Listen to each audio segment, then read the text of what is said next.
Listen, y'all, listen. When you think about NFTs, a lot of times you think about all this cartoon art. And I've had a lot of people say to me, why would I need cartoon art? They don't understand that there is a whole world with NFTs. The utility of it is insane. There's a metaverse going on. There's cartoon characters chasing after us. We're going to be doing work from a mountaintop with zombies chasing us. Okay, I'm getting a little bit ridiculous, y'all. But now we have Grant Flannery with us to tell us about utility of NFTs. Grant, so thank you for joining us. I find it really interesting that as we were just talking, you're in advertising actually. And I want to tell you, I saw something really special about you. Your LinkedIn picture is actually an NFT. I'm like, I've not seen that yet. I'm like, whoa, like Twitter, normal. LinkedIn, blasphemy. Yeah. But I think that's a bold move. I love that move. But Heather and I, we got introduced to you in House of Kiba. And look, we told you right before we started, our audience, we've talked about NFTs, like the kind of JPEG style, like it's art. This is what it means. You have your wallet. It could get you into a concert. It could get you some extra this or extra that, but nothing AR, VR, or metaverse related. And I'm not even sure where to pull the onion back on that, but we would love if you could hook us up a little bit and talk to us about what you do, but how the application of what you deal with applies to the world. Yeah, definitely. I mean, I think just to give a bit of background, so I work for House of Kiba, so I'm head of new business and marketing at House of Kiba, but our entire reason for existing is really to help add utility to different tokens. We obviously have our own tokens that we've created in NFTs, and we've got two of them. So one is a Genesis membership, which there's only 809 of, which gives you access to monthly drops for the rest of your life. And that's the utility token there. So the people that bought in early are very happy. And then as we've continued building the company, we released our own NFT avatar, which was called Gen X. And that's what we're building out as far as the world. And when we talk about metaverses, there's a couple of different ones. Obviously, there's Sandbox, which is more of a voxel type graphic and a little bit more kind of 8-bit style if you're used to the old types of gaming elements. Like, was that Wolf Game? Yeah, Wolf Game is definitely more of a voxel type thing. I don't think that's in Sandbox. What's voxel? Sorry. Voxel is just the type of graphic. Okay. So yeah, I knew that. It's nothing more technical than us putting a word on something for no reason. But let me even we're going to stop you again.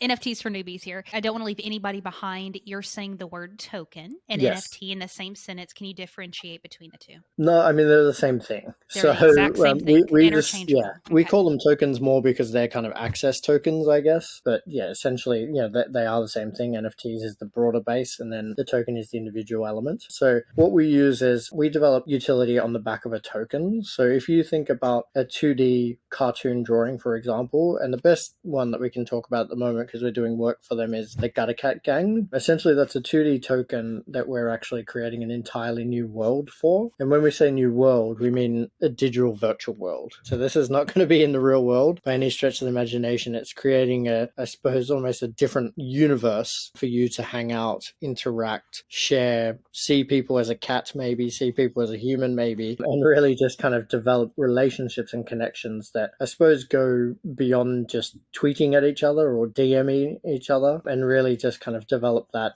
cartoon character into your own persona as such.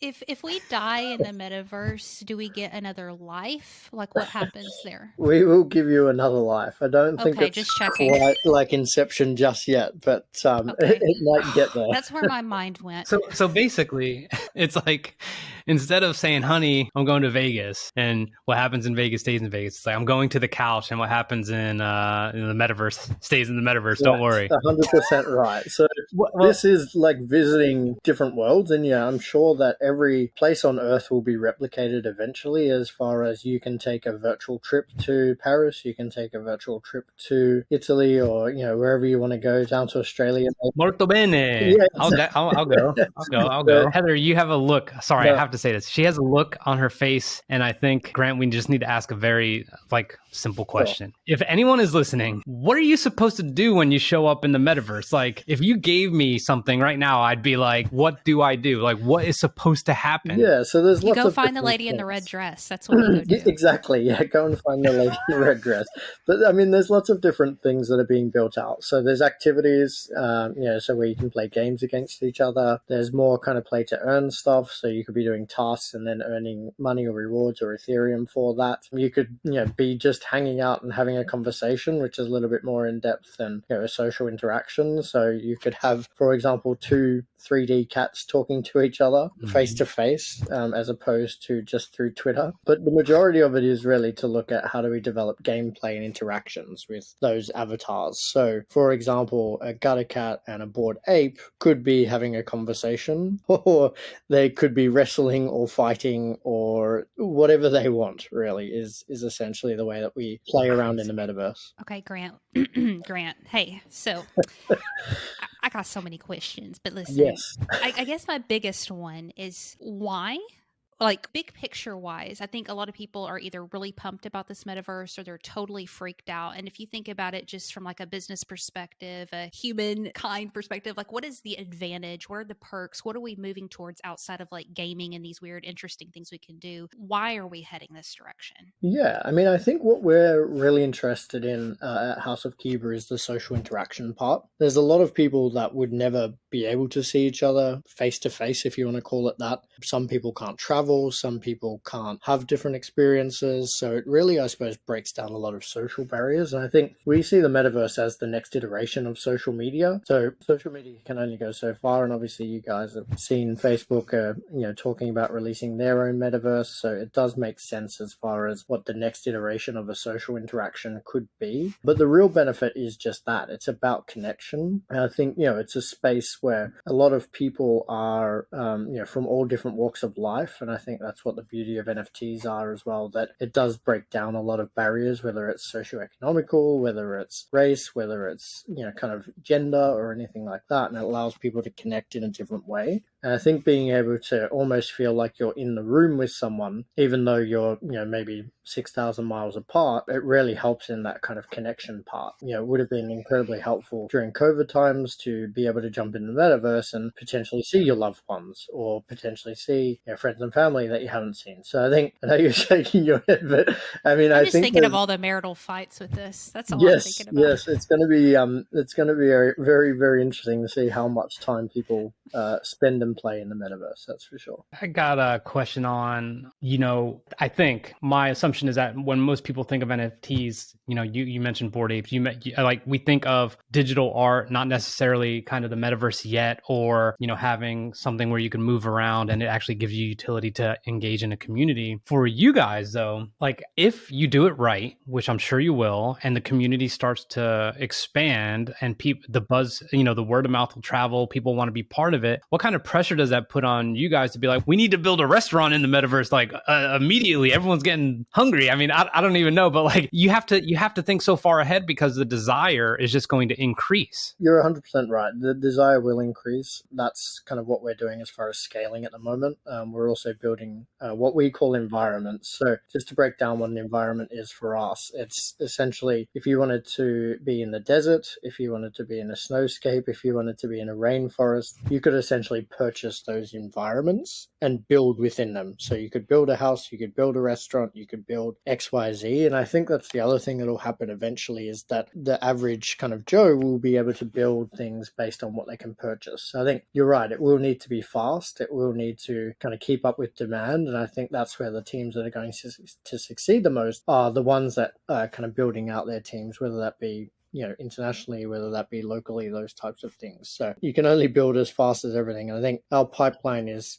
kind of incredible as far as what people want to build with a metaverse. And I think, our Gutter Cat stuff and our own stuff is, further ahead than most. And then we just released a teaser, which was about a tree house that you could actually use in the middle of the rainforest to display your NFTs as a gallery. So that's another interesting thing that we can put together. So you can't necessarily always show people your JPEGs, but you could, create a gallery for you to view them or other people to go and interact with them or see what you have beyond just scrolling through your OpenSea. I got a newbie question. So you said there's like multiple metaverses, and I think I'm under this thought that there's The going to be plural's metavi. I made that. I made that up, I think. Good one. Anyways, I guess I keep thinking about like we're either in the metaverse or not, but like all these companies are creating their own metaverses, and so essentially we'll kind of have a choice of like which reality and which world we go into. Correct. Yeah. So I think metaverse is like the overall term, and then each brand will have their own type That's of nuts. metaverse. So Sandbox, as I was saying, have one type of metaverse, which graphics a little bit different. Decentraland have another type, which their graphics a little bit more HD or that type of element. Dominion Space are another big player, and then our graphics that we're creating are currently based on real life. So we're trying to do it as realistic as possible, and everything that we kind of bring to life is just that. It'll be and feel like you're actually talking to human beings and face to face. So we're trying to get the right graphics capabilities to be able to do that as well, and make sure that the animals that we bring to life, whether it's cats, dogs, rats, pigeons, God knows what else we can bring to life, they actually feel realistic as well, and the movement is true, and it feels like you're watching a DreamWorks animation at the same time. All right. Heather. That's all I got. That's cool. I mean, hopefully in a couple of years there will be like a unicorn dreamland where my daughters can just hang out 100%. for like, instead of binge watch Netflix, I'll just be like, go to the metaverse. Bye. Last question is, if someone has invested, if any of our newbie listeners have invested and maybe they've got, someone from the Base Fish Mafia or a VFriend or who knows what, a kind of, I don't want to say standard NFT, but how would they make a decision on trying to get something that's a little bit more AR related or VR related, like something from you guys? Yeah, I mean, I think it's really personal preference as far as how deep you want to go into this world. I think there's a lot of people that are more than happy to have a JPEG that is just a JPEG, and then there's other people that want to have a full experience. And what we're creating is, it will be desktop versions and mobile phone versions. There will also be VR headset versions that are a lot more immersive and a lot more kind of take you into that entirely new world. But I think if you're really interested in AR and VR, obviously I'd recommend House of Kiba, but there are a lot of other companies that we're working with that are partners that have a standard 2D NFT, and we're trying to create that utility on top of it. So like the Gutter Cats, if you own that, then you can come into the world of 3D cats. And if you see some of their trailers recently, just in regards to the 3D models and how they've come to life, that's, testament to kind of what they're building. But I think it really depends how deep you want to get into this world. I think if you're quite happy just trading, then, stick there. And if that's your kind of crosshair, then definitely do it. If you want deeper levels of interaction, then look for projects that are adapting themselves to build in metaverses, like a Sandbox, like a House of Kiba, those types of brands that they're partnering with. With that being said, Grant, where can people connect with you and stalk you online? You can definitely connect with me on Twitter. So my Twitter handle is just @GrantPat. You can also obviously follow at House of Kiba. So it's KIBAA, just in case anyone spells it wrong. But yeah, feel free to follow us on that. Or if you want to be a normie like most people, you can follow me on LinkedIn, I guess. I'll be the one with the King Camo cat. I love it. I think that's the boss move. And Heather, we have a question. This is our final question. Sure. If you were given $1,000 to spend on your closest friend, what would you get them? I would get them an NFT, of course. I knew it. What else would I get them?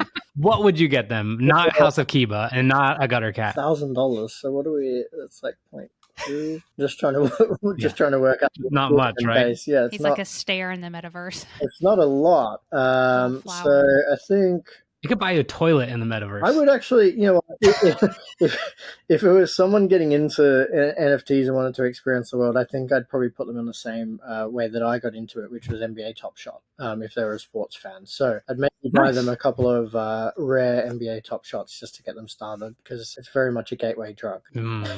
Thank you so much for being on, and everyone, he told you where to follow him and House of Kiba. So do that, and we will see you next time. Thanks so much, guys.